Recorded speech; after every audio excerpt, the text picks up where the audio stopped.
This is Gooby. I think it's called, yeah, Gooby.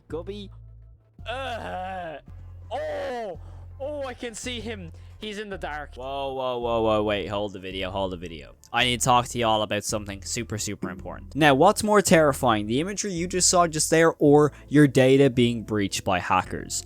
I know what my answer is. Did you know that data brokers are selling your information online without you even knowing? Your data, your info, your address, your name, everything you hold really precious to you and very important to you could be released online without you even knowing. So much so, I have thankfully partnered with Aura for this video to inform you guys on how you can combat these pesky hackers and scammers. Aura helps me stay secure when data brokers have been selling my information, which automatically they send me out opt-out requests in order for me to take control of my own security. It doesn't just help me from hackers, it also helps me clear out my spam folders in order to keep my stuff organized. A key example of your data being released without you even knowing is a huge company with AT&T revealed that over 73 million customer records, both previous customers and current customers, were released onto the dark web without them even knowing. So much so that this could actually lead to people having your information at their fingertips without you even realizing a thing. And that's why I've partnered with Aura, who keep my information safe, keep my passwords strong, and all around keep me safe from hackers trying to get my information. And as someone who uses the internet with so much stuff, whether it be online shopping or just everything in general being stored online, and it's really important for me to have all my stuff secure online. And thanks to Aura, I have no issue with keeping my stuff safe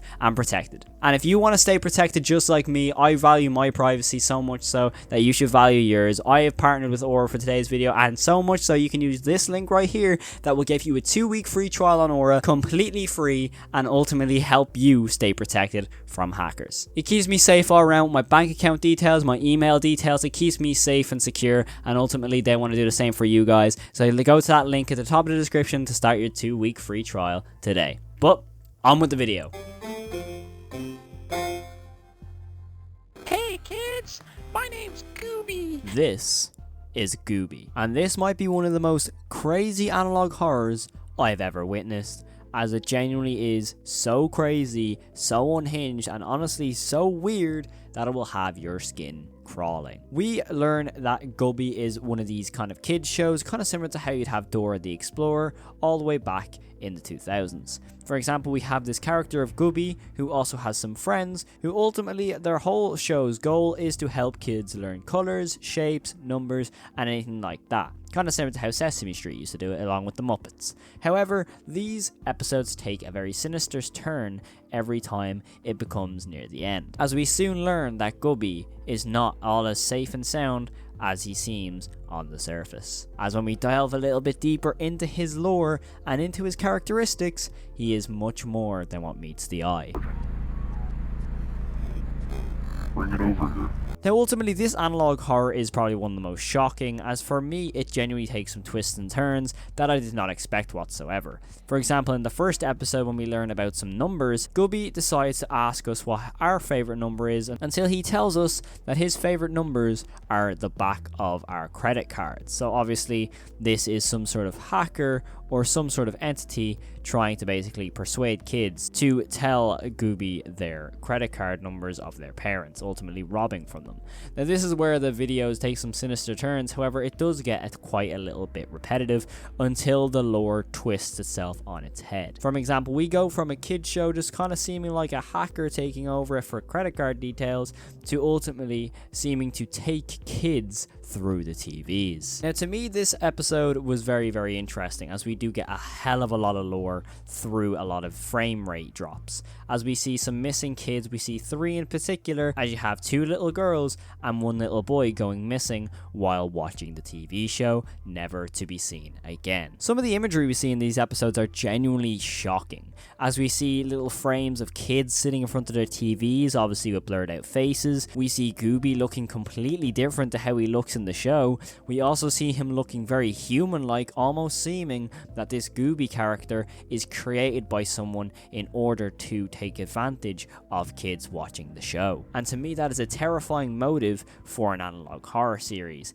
as not only does it seem not too unrealistic of someone just taking advantage of people through the use of television, it also is absolutely terrifying just due to the imagery we see. However, this series does take some sci-fi elements when it comes to the fact that these kids seem to be going missing in some way. However, it is definitely clear by the last episode that has been released so far, there is some more story to be told. As for me, I do genuinely think that these kids are persuaded by Gooby to go and, go missing in a way. Do I think that they're being taken through the TV? Possibly. It does genuinely seem like that. On the surface, it does seem like that. However, for me, considering how persuasive Gooby is throughout the episodes, it genuinely could mean that we could get a future episodes about places and locations to where Gooby will persuade these kids to obviously go to these locations, ultimately to become the missing kids. Now, on the surface, that is a super terrifying premise, and ultimately that is just a theory on what could happen. However, just based on the surface of what episodes have been released so far, it genuinely does contain some very disturbing story elements. To me, this analog horror gives me very huge vibes of Don't Hug Me, I'm Scared, which I'm a huge fan of, and that is some really, really high praise, just due to the fact that these kid characters do seem to have similar traits to the ones from Don't Hug Me, I'm Scared, to then turn very vicious and sinister towards the end of each episode. For example, in Don't Hug Me, I'm Scared, we would see people learn about colors, shapes, and other things similar to how Gooby's episodes follow suit. However, that towards the end of each episode, Don't Hug Me, I'm Scared, we get some sinister elements. For example, the heart, we have the yellow dude sinking in oil. There's something very similar between these two series, and I would not be surprised if the Gooby creator was inspired by Don't Hug Me, I'm Scared to make the Gooby series, and I would not be surprised if they do share some very similar elements in the future. But ultimately, this series has so much potential, and I really did enjoy it. There's so many elements of this series that can shock you. It has some really decent story elements, regardless of it being quite repetitive. I do feel like the repetitiveness is what keeps you intrigued to what might happen towards the end of each episode. When it comes to that, I get very big vibes when it comes to Don't Hug Me, I'm Scared. The whole thing of those episodes was the intrigue and the whole thing of, oh, what's going to happen by the end? We know that something creepy is going to happen, but what will it be? And this series does share very similar traits in that way, to where the excitement does end up slowly building up just towards those final moments, just to try and figure out what is going to go down at the end of each episode. And to me, that is how you captivate an audience and ultimately horrify them. And I would highly recommend going to watch this series, because genuinely I think it's one of the best out there. I definitely feel it has one of the most potential out there, and I really do hope we see some episodes in the future, hopefully not too far away. But ultimately, I want to thank you all so much for watching. I do really appreciate everyone taking the time out of the day to hear me waffle about some analog horror. If you do enjoy this type of content, make sure to hit the subscribe button. We analyze analog horror all the time on this channel. That's our main thing we do here. So thank you all so much for watching. If you did enjoy, definitely hit that subscribe button. And also, if you have seen Gooby and Friends, I'd really be intrigued to see what your theories and thoughts are on the series as a whole. I definitely do think that there's many different theories on this series, and I'm very, very intrigued to hear you guys in the comments of what you think of it. And as always, thank you all so much for watching. Thank you so much to Aura for sponsoring this video, and I really do appreciate it. Everyone go check out the link in the top of the description for your 2 weeks free trial of Aura. But as always, I hope you all have the most amazing day. Stay safe and peace. First shot of this episode, Tammy picks this house. Oh, what about that one? Now, if you ask me, that is the, worst house you can pick. It has wallpaper on the outside.